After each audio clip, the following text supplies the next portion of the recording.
Today is day 38. I have about 60 hours left until my 40-day water only fast. And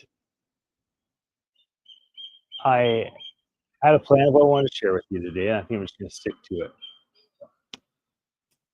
Today, I want to talk about there's three people that are in what many refer to as the sacred scriptures of the Catholic and Christian faith, and two people from the scriptures for just the Jewish faith.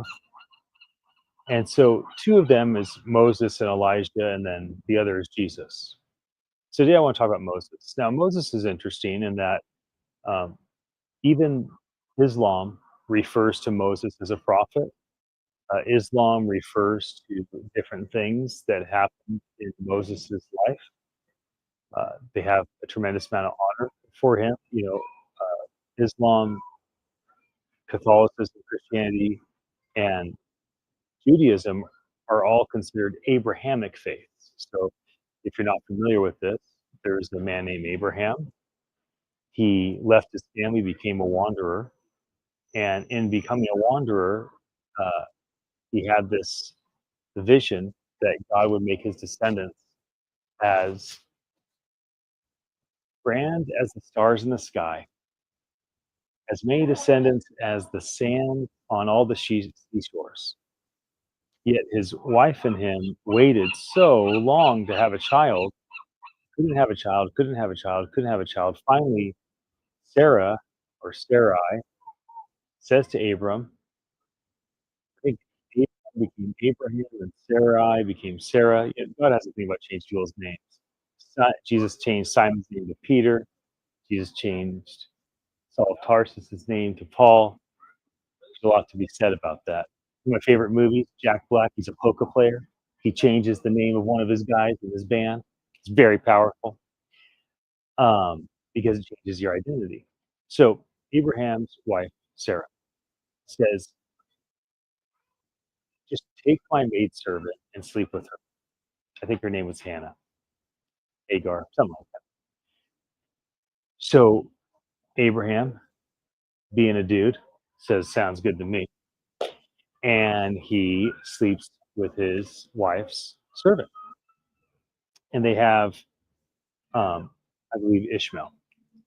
So Ishmael is the branch of Abraham's lineage that became the Islamic world. Eventually, Abraham and Sarah did have a child naturally, or miraculously, they were so old, and that was Isaac. That is the father of the Jewish faith, and that is the genealogy descendant that Christians and Catholics adhere to. And hence, one reason why there's such a great divide between Islam and Jews, Christians, Catholics is they see the story of the father of their faiths and the father of their genealogies differently. Nevertheless, all three faiths look to Moses as an inspiration. Now, Moses, I believe, wrote the first five books of what is canonized as the Old Testament, and or called the Torah, and he did supposedly two fasts, no food, no water. It does not appear to me that Moses did a fast where he set his heart to go not eat food or not drink water for 40 days. It appears as though that just happened to him. He went up on Mount Sinai to spend time with uh, the creator of all things, who they called Yahweh, or we call God, who appeared as a cloud during the day and a pillar of fire at night as he led these slaves that were the descendants of Abraham out of slavery in Egypt and into the promised land. However, even though it was just a few day journey, they never made it to the promised land. They stayed in the desert for 40 years. There's so many things about 40. 40 years in the wilderness, 40 days on Mount Sinai. Jesus went to the wilderness for 40 days. I'm doing a 40-day fast. 40 is often considered a time of testing. So at this point, Moses was basically a tyrant over the freed slaves. Whatever he said went. All of the Jewish slaves were afraid of this pillar of fire, this cloud during the day. They saw their enemies, the Egyptians, come after them after dealing with almost a dozen plagues. And as the army of the Egyptians was after them, Moses put his rod in the ground, and this river split in two. And the Israelites walked through, these slaves walked through this water. We've seen it in cartoons, movies depicted. And then they get through, and Pharaoh's army's after them, and then the water comes in on them. So you can imagine these Jewish slaves are quite scared of this. So they don't want to deal with this God, this Yahweh. So, Moses, you go talk to him. If whatever this is, you go talk. You tell us what he says. So here's Moses going up on Mount Sinai. Now, this is recounted in the book of Exodus. And then Moses wrote the book of Deuteronomy, which is primarily some Psalms. And I'll end with one of my favorite Psalms, blessings that he shared. And he says, I went up there for 40 days and 40 nights, and I had no food. So I will. Mr. Toots is right here. Right here. I see that comment. I will say it. And it's a joy to be next to Mr. Toots. Sorry for the break, everybody. I saw a friend make a comment about my neighbor. So Moses is on the mountain. It talks about God's presence being so overwhelming it would kill Moses, and how God told Moses up on Mount Sinai to hide behind a cleft of a rock just so he could show Moses his glory, but not directly, indirectly. The whole thing started with Moses being a criminal that had just murdered someone, ran away from Egypt, and then he sees a fire bush that talks to him and says, I am that I am, saying, I am God, I am, that is my name, is I am. So, what a wild experience Moses had. So, here's Moses on Mount Sinai, I guess 40 days, 40 nights, supposedly no food, no water, which is weird. Obviously, either you believe that it's mystical and supernatural and happened, or you believe that it was a fabrication or a story. I don't care what you believe. I wasn't there. I don't know what happened, but this is the story Moses tells. And I find it to be inspiring. And it seems to have inspired the three largest religions in the world. And even though Hindus and Buddhists and others may not talk about Moses directly, they certainly have a lot of respect for these spiritual disciplines like fasting. So it touches most cultures. So he's up there, and I, I think what's said is that God writes these 10 commandments on these tablets. So Moses comes down from this 40-day fast. I don't know what this was like for him. He comes down.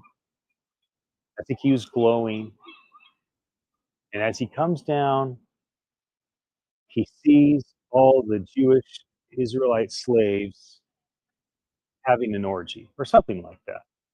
I mean, the Bible's never super clear about sexual things. They definitely try to cover some of these things up, but it appears that's what was going on. They just had a an orgy. They were celebrating. They figured Moses is dead. He didn't take no food and water with him. He's gone. Let's take all of our gold and make our own idol calf, and let's worship that. Like, and that's our move. So he comes down. He sees this debauchery, and he's just been with the creator of all things. So like he's feeling righteous and holy and pure and whatever he's feeling, he's not feeling that. And he comes down, he's so pissed. He breaks the 10 commandments. So homeboy goes back up for another round of 40. And so the first account is like Exodus 24, 25-ish. The second account's like Exodus 35 or something like that. It doesn't really matter. These are just addresses so that theologians can find what they're looking for. And so he goes back up for another 40 days. And this time in Exodus, it is clear without the cross reference to Deuteronomy that he did 40 days, no food, no water. And again, true or not, doesn't matter. If you do believe it, then you have to give room for mystical, spiritual, supernatural intervention and that he was taken care of somehow, some way in that regard. So, what's interesting to me about this is it doesn't seem to be on purpose. It doesn't seem as though Moses set his heart to do a 40-day fast. So I don't find it like deeply relatable. It also doesn't seem to be natural.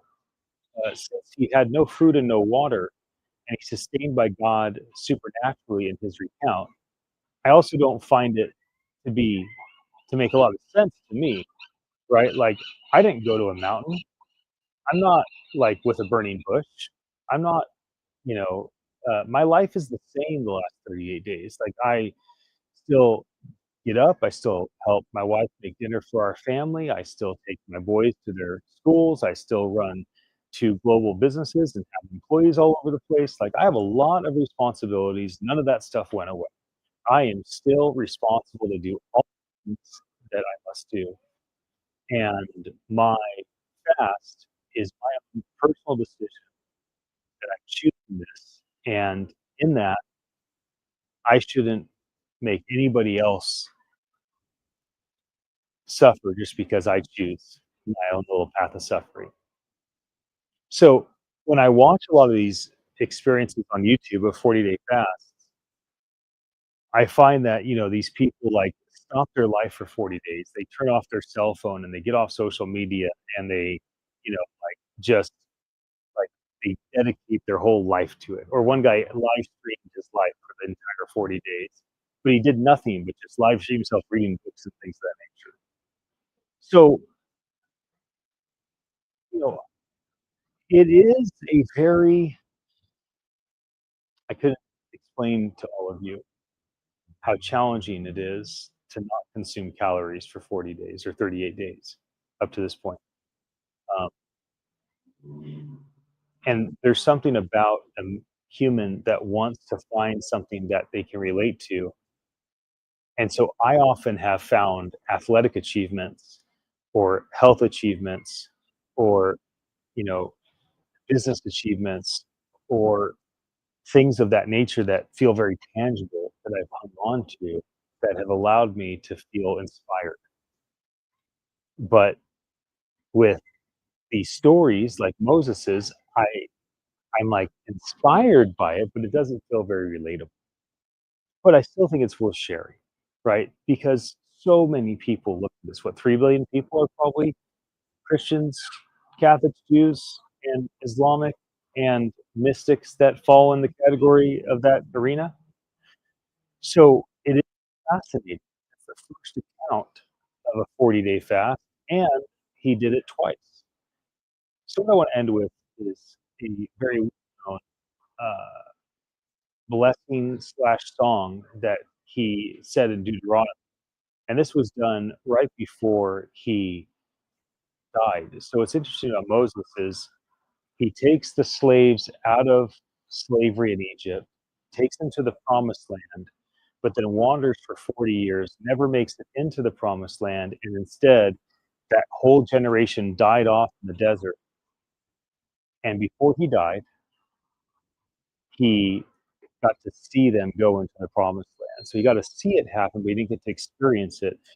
And then one of the last things he did was he blessed them blessing, and I bless you and myself with that same blessing. He said, "The Lord keep you. May his face shine upon you. May he give you peace as you go in and as you come out. May he bless all that you do and everywhere that you walk." A lot of translations of that, but the point is this: Moses wanted to say to the people, the next generation, those that did not have the mentality of slavery. You see, if you take a slave and you put a slave in a palace, they'll turn it into a prison. If you take a prince and you put him in a prison, they'll turn it into a palace. And so that whole generation of slaves died off because they weren't qualified on the inside to take the promised land on the outside.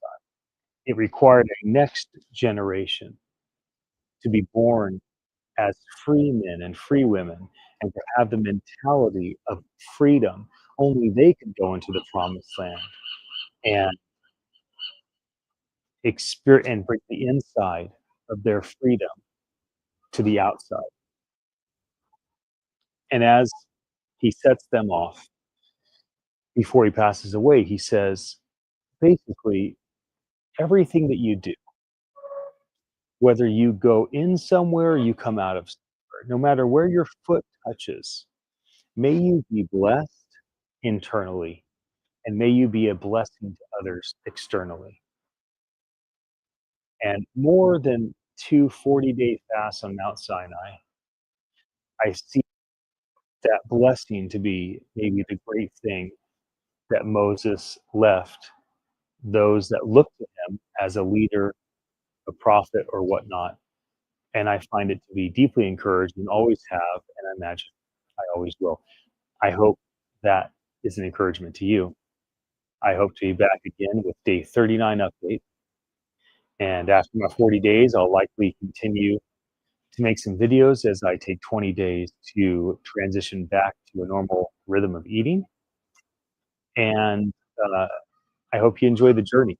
I've lost 55 pounds, which is pretty crazy.